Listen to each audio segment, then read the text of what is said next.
आधुनिक समय में हम टाउन प्लानिंग की बात करें, हाउसिंग स्कीम्स की बात करें, ड्रेनेज सिस्टम की बात करें, रोड्स की बात करें, तो पता नहीं क्यों हम सभी भारतीयों का मन ऐसा होता है कि जैसे कि वो सारी चीज़ें हमको वेस्टर्न कंट्रीज़ की तरफ से मिली हैं। लेकिन भारत की सांस्कृतिक श्रेष्ठता के इस अध्याय में आज मैं आपको जिस स्थान पर लेकर आया हूँ वो गुजरात के अहमदाबाद में स्थित जगह का नाम लोथल है, जो न केवल इंडस वैली सिविलाइजेशन का एक बहुत ही महत्वपूर्ण साइट है, बल्कि साथ ही साथ world's oldest man made port city भी है। नमस्कार, मैं आलोक पांडे, कमिश्नर टूरिज्म, गुजरात।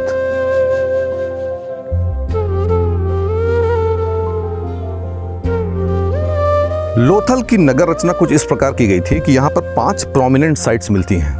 जहाँ मैं खड़ा हूँ ये डॉकयार्ड यानी नौका पत्तन है, जहाँ पर शिप्स आते थे। इसके पश्चात वेयर हाउस था जहाँ पर सामान रखा जाता था। उसके बाद एक्रोपोलिस यानी अपर टाउन, उसके बाद लोअर टाउन, एक फैक्ट्री मिली है और 5वां सिमेट्री। लोथल के आसपास के जो विलेजेस हैं और यहाँ की जो पूजा पद्धति है उसमें एक महत्वपूर्ण देवी है वहाणवती सिकोत्री माता। इनका मतलब ये होता है कि जो हमारे वाहन को आगे ले जाएं, सुरक्षित ले जाएं, और सिकोत्री से संबंध सिंधु या समुद्र से रिलेटेड लिया जाता है। सबसे महत्वपूर्ण जो स्ट्रक्चर है वो ये डॉकयार्ड है, जिसकी विशालता आप देख सकते हैं। यहाँ से लगभग 800 फीट तक ये बना हुआ स्ट्रक्चर कंप्लीट फायर ब्रिक का था। लोथल के इस गांव से आज तो समुद्र लगभग 25 से 30 किलोमीटर दूर है, लेकिन माना यह जाता है कि साबरमती रिवर का जो गल्फ ऑफ कैम्बे में गिरना था और समुद्र की जो दूरी थी आज से लगभग 4500 वर्षों पूर्व, ये यहाँ से मात्र 2 या 3 किलोमीटर की दूरी पर स्थित था। और वहाँ से एक कैनाल के माध्यम से और एक इनलेट के माध्यम से इस डॉकयार्ड में पानी आता था। आज इस डॉकयार्ड की जो डेप्थ है वो लगभग 5 से 6 फीट दिखाई पड़ती है, लेकिन पहले ये 15 फीट के आसपास हुआ करती थी। एक इनलेट के माध्यम से पूरा पानी आता था और ये पानी जब ज़्यादा हो जाता था तो इस आउटलेट के माध्यम से बाहर की तरफ निकल जाता था, और ये बाहर की तरफ जाने वाली छोटी रिवर जो साबरमती की एक अलाइड रिवर थी भोगद, उसमें पानी चला जाता था। ये पूरी की पूरी जो घटना थी, पानी का आना और पानी का जाना, ये टाइडल यानी ज्वार और भाटे के ऊपर आधारित थी। और ये सिद्ध करता है कि इंडस वैली सिविलाइजेशन के लोगों को और पर्टिकुलरली लोथल के लोगों को इन सारी घटनाओं का, इन सारी एस्ट्रोनॉमिकल, मून के ग्रेविटेशनल फोर्स और पानी किस तरीके से हर 12 घंटे के बाद आता है, इन सारी चीज़ों की जानकारी थी। यानी साइंस आज से पहले कितनी ज़्यादा तरीके से प्रॉस्परस था। वहाँ से शिप्स आते थे और एक साथ लगभग 200 के आसपास शिप्स यहाँ पर रहते थे। यहाँ उनकी बर्थिंग होती थी और उसके बाद यहाँ से माल सामान निकाल करके वेयर हाउस की तरफ ले जाया जाता था। डॉकयार्ड बहुत ही साइंस के साथ बनाया गया था।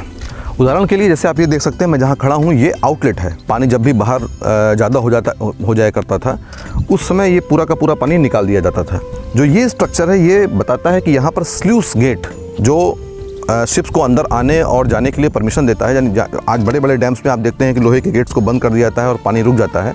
ये सिस्टम, ये स्ट्रक्चर सिद्ध करता है कि पहले भी था। ये डॉकयार्ड ही था और शिप्स यहाँ आकर के बर्थ हुआ करते थे।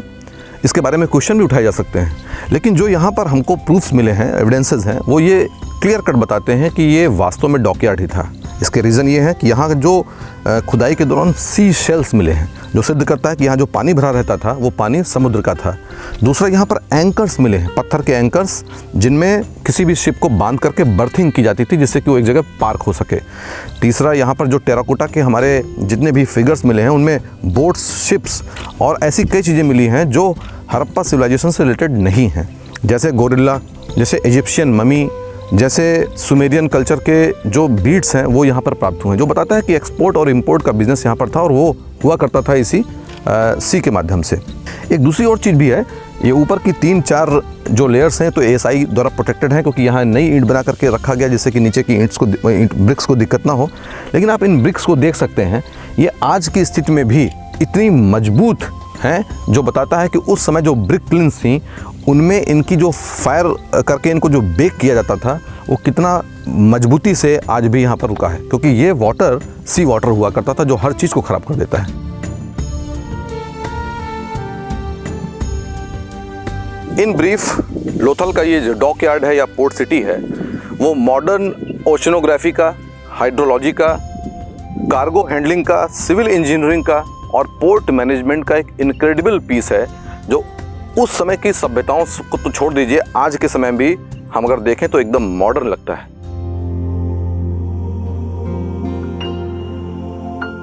लोथल यानी माउंड ऑफ डेड का जो दूसरा महत्वपूर्ण स्ट्रक्चर है वो है वेयर हाउस।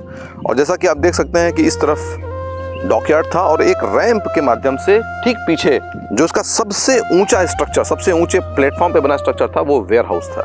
लोथल के लिए ट्रेड सबसे इंपॉर्टेंट था और इसीलिए आप जो ये स्ट्रक्चर पीछे देख रहे हैं ये वेयर हाउस का स्ट्रक्चर है, जिसमें डिफरेंट 64 क्यूब्स बनाए गए थे, यानी कक्ष बनाए गए थे। उन कक्ष में जो भी सामान वहां से आता था वो चार्ज होकर के, लेवी होकर के और स्टैंपिंग होकर के अलग अलग जगहों पे रखा जाता था।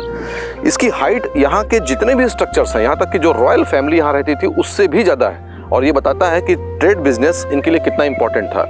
धीरे धीरे समय के साथ यहाँ पर रेगुलर आने वाली फ्लड्स के चलते, जिसके रेमिनेंट्स आप यहाँ देख सकते हैं, इसके चलते ये सारा का सारा चीज़ें ध्वस्त हो गई। इस वेयर हाउस में इस तरीके के जो क्यूब्स हैं ये टोटल संख्या में 64 थे।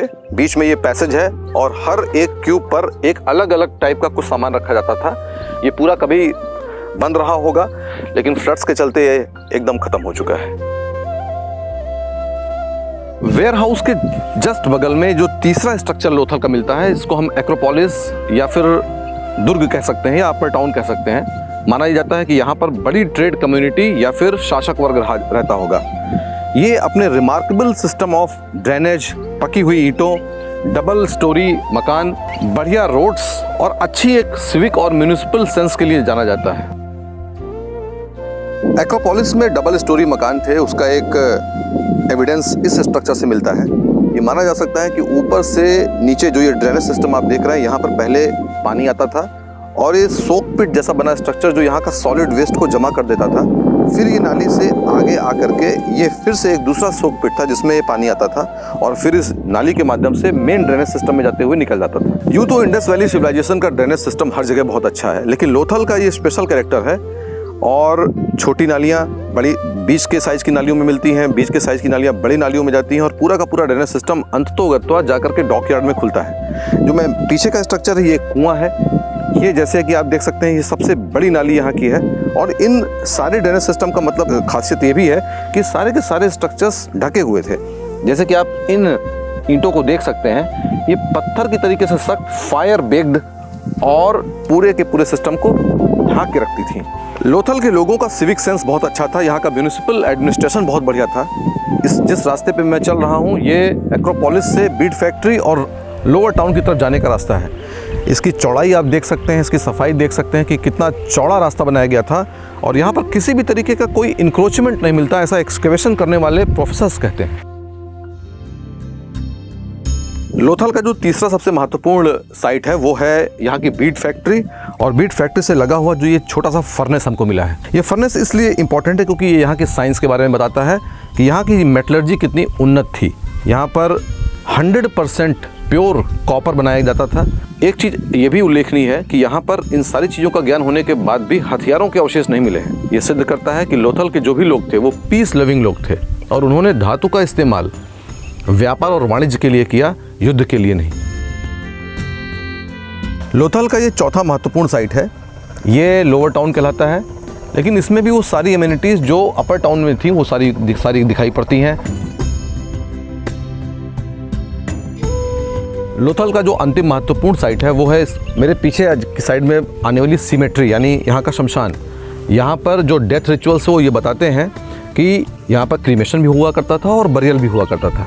एक स्पेशल चीज़ ये है कि यहाँ पर एक जॉइंट बरियल के कुछ साक्ष्य मिले हैं जहाँ पर एक स्त्री और पुरुष दोनों को साथ साथ में दफनाया गया है।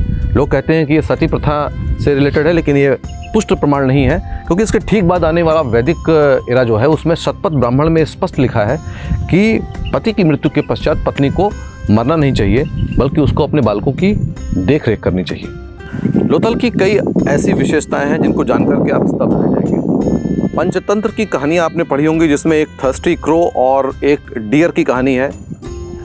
एक आपने कहानी पढ़ी होगी जिसमें ऊपर की तरफ एक चिड़िया बैठी है और उसके मुंह में एक फिश है और उस फिश को नीचे की तरफ एक लोमड़ी बोल करके उसको नीचे लेती है।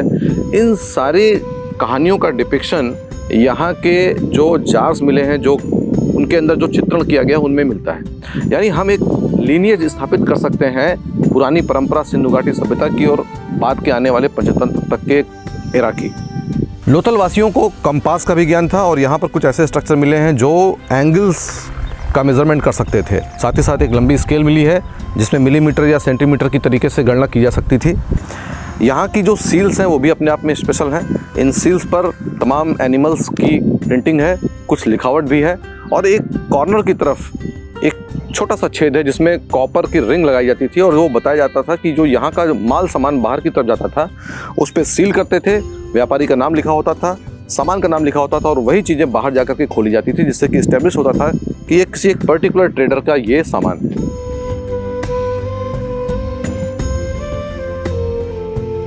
मैं आलोक पांडे, कमिश्नर टूरिज्म की रिस्पॉन्सिबिलिटी से आप सभी को इनवाइट करता हूं कि आप यहां पर आएँ, लोथल के स्पोर्ट सिटी को देखें, समझें और साथ ही साथ मुझे कई मैसेजेस मिलते रहते हैं जिनको मैं देख नहीं पाता हूं, वो आप इस वेबसाइट पर अपने कमेंट्स दे करके मुझे बता सकते हैं। गुजराती नहीं, भारत की किसी भी जगह की किसी भी इंपॉर्टेंट साइट के बारे में अगर आप मुझे अपना कुछ मैसेज देना चाहते हैं, फ़ोटो देना चाहते हैं या इन्फॉर्मेशन देना चाहते हैं तो वो स्वागत है, आप मुझे दीजिए। मैं वहाँ खुद जाकर के उसको एक्सप्लोर करने की कोशिश करूँगा। नमस्कार।